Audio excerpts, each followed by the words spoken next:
Jacksonville Jaguar fans, what is going on with your team?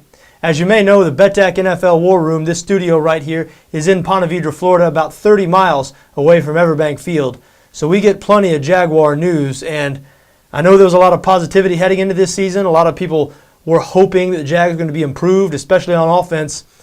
That has not come to fruition. The Jags look just as bad or worse than they looked last year. The problem here is the man making the decisions.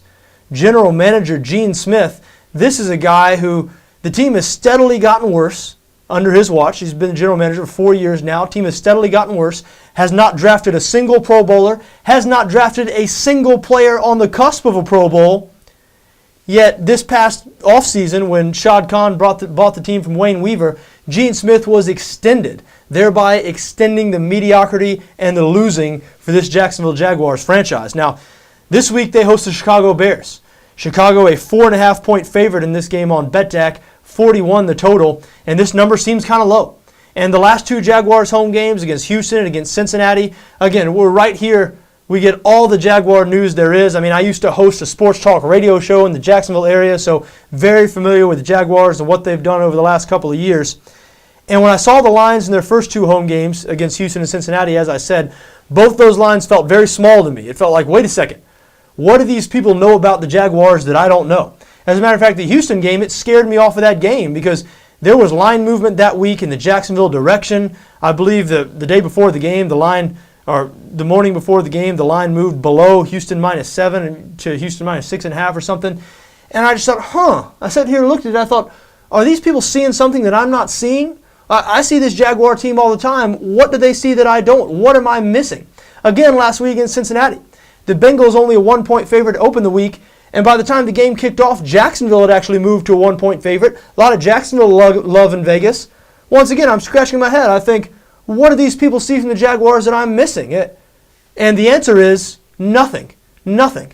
I see it. These people do not see it, okay? Most people do not watch the Jaguars on a weekly basis. Most people do not get Jaguar news every day like I happen to. This team is a bad, bad football team. I understand that Chicago is inconsistent and unreliable. I understand that a lot of people hesitate to back Chicago laying points on the road. I get it. Chicago is unreliable.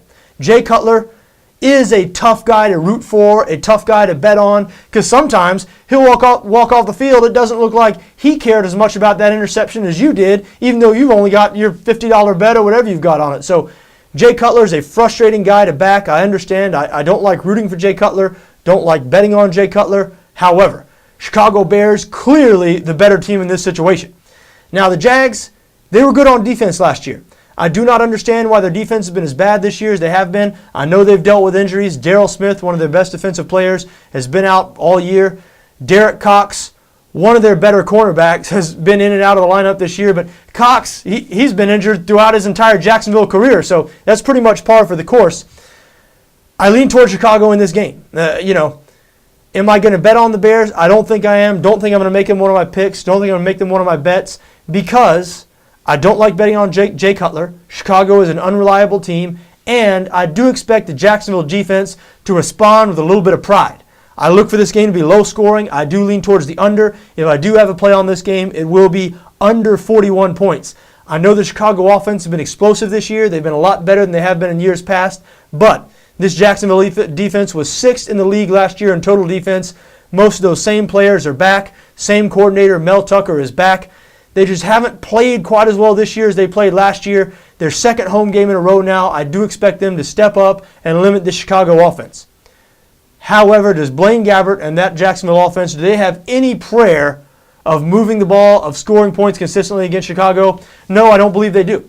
And Chicago, I know where they struggle is the secondary, but Jacksonville, if it weren't for Seattle, they'd be the worst passing team in the league again this year. They were the worst passing team in the league last year.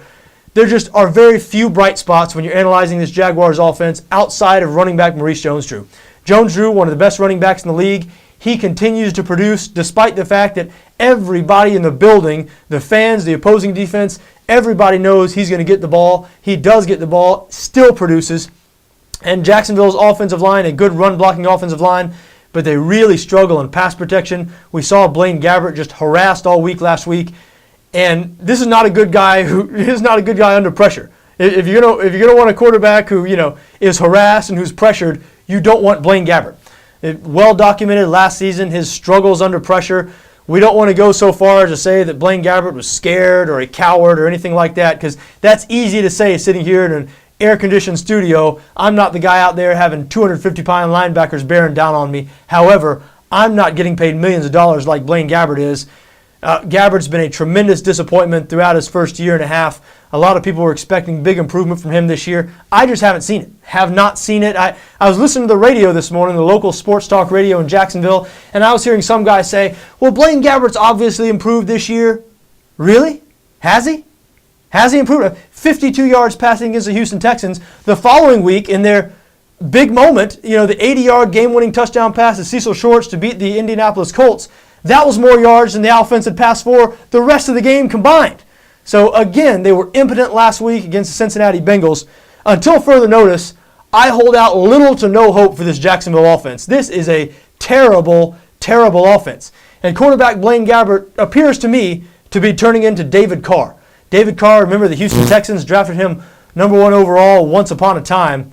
He was hit and harassed so much in his first couple of years, it really affected him throughout his entire career, sort of shell-shocked him. Looks like the type of guy who, like the guy who's fought a war and comes back and flinches anytime a car backfires. That's sort of what Blaine Gabbert's starting to look like in the pocket now, and believe me, that is not lost on this Chicago front seven.